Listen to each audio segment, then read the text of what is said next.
Hello friends, welcome back to my channel. Kaushiki creative hub চ্যানেলের পক্ষ থেকে আপনাদের সবাইকে জানাই স্বাগত। আশা করি আপনারা ভালোই আছেন। বন্ধুরা, একটি শর্ট চ্যানেলের বড় সমস্যা হলো চ্যানেলটিতে 100, 500, 700 ভিউ এসে হঠাৎ করে সেই চ্যানেলের ভিউ আসা বন্ধ হয়ে যায়। এখন অন্যান্য ক্রিয়েটররা যেখানে ভিডিও আপলোড করলেই লাখ লাখ ভিউজ চলে আসে, সেখানে আপনি ভিডিও আপলোড করলে 5-6 দিনের মাথায় আপনার ভিডিওতে ভিউ আসা বন্ধ হয়ে যাচ্ছে। এই প্রশ্নের উত্তর দেব। তোমাদের একটা ভুলের মাধ্যমে বড় ইউটিউবরা ভিডিওতে না করলেও তুমি কিন্তু তোমার ভিডিওতে ভুল করে যাচ্ছ। হাতে সময় ও মনের ধৈর্য নিয়ে শেষ পর্যন্ত স্কিপ না করে ভিডিওটি দেখতে থাকুন। যারা এই চ্যানেলে প্রথম তারা সাবস্ক্রাইব করে পাশে থাকা অল বেল আইকনটি প্রেস করবেন, যাতে আপনাদের কাছে এই সংক্রান্ত সমস্ত রকমের ভিডিওর নোটিফিকেশান সবার আগে পৌঁছে যেতে পারে। আপনাদের ভুলগুলি হলো: মিস্টেক নাম্বার 1, লো সেশন টাইম। একটা ইউটিউব চ্যানেলে যত বেশি সেশন টাইম থাকবে, ইউটিউব তত বেশি আপনার ভিডিওকে রেকমেন্ডেশন করবেন।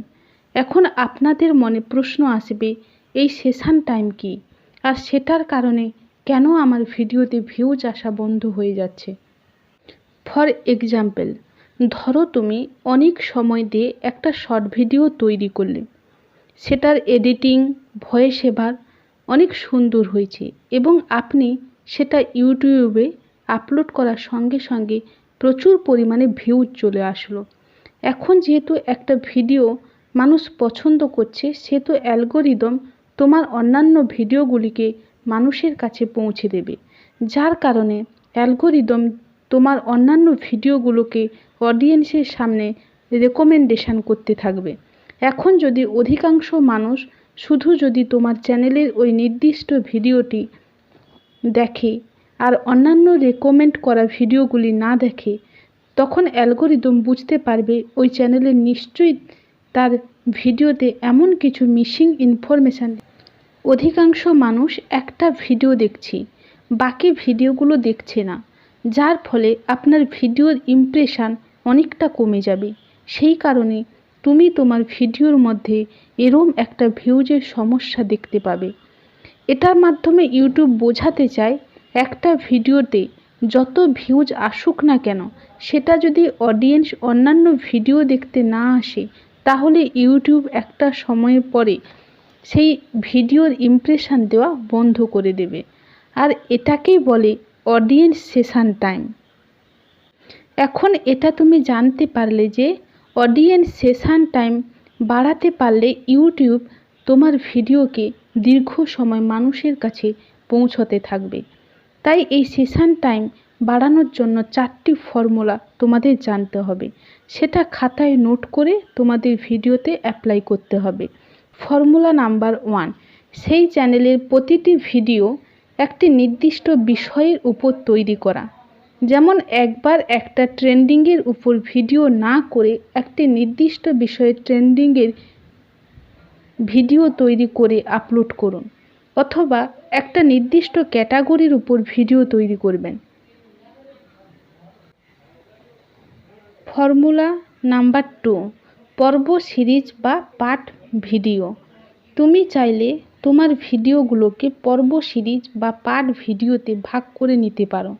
এই পার্ট ভিডিওর মাধ্যমে খুব অল্প সময় অডিয়েন্সের কাছে পরিচিত মুখ হয়ে উঠবে এবং মানুষ তোমার প্রতিটি ভিডিওকে একটা চ্যালেঞ্জ হিসাবে নেবে, একটার পর একটা ভিডিও দেখতে থাকবে, যার ফলে তোমার চ্যানেলের সেশন টাইম বাড়তে থাকবে।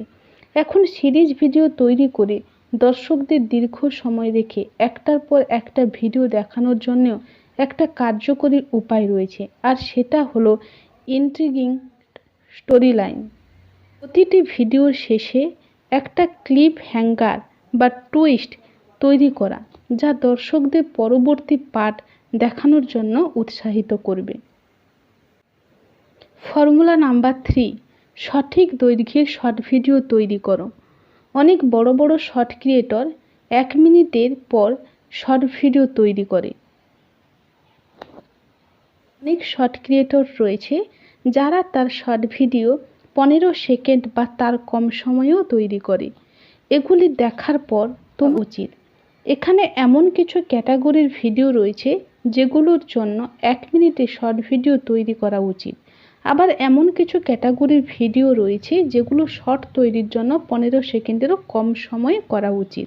ফর্মুলা নাম্বার 4, দর্শকদের সঙ্গে যোগাযোগ রাখবে এবং তাদের কমেন্টের উত্তর দেবে। তাদেরকে ভিডিওর মাধ্যমে বা কমেন্টের মাধ্যমে জানিয়ে দাও যে তোমার নতুন ভিডিও কবে আসতে চলেছে। তারা যদি কোনো সমস্যায় পড়ে তবে তারা কিভাবে আপনার সঙ্গে যোগাযোগ করবে সেই ব্যবস্থাও রাখতে হবে। এতে করে দর্শকদের তোমার উপর ধীরে ধীরে বিশ্বাস জন্ম হবে। তাহলে ভবিষ্যতে যখনই কোনো ভিডিও পোস্ট করবে তখনই ওই ধরনের দর্শকরা ভিডিওগুলি দেখতে থাকবে। এটা ছিল শর্ট ভিডিও তৈরি করার নিউ আপডেট। যদি তোমাদের এই ভিডিওটি ভালো লেগে থাকে তবে লাইক, কমেন্ট, শেয়ার করতে ভুলো না। Thank you.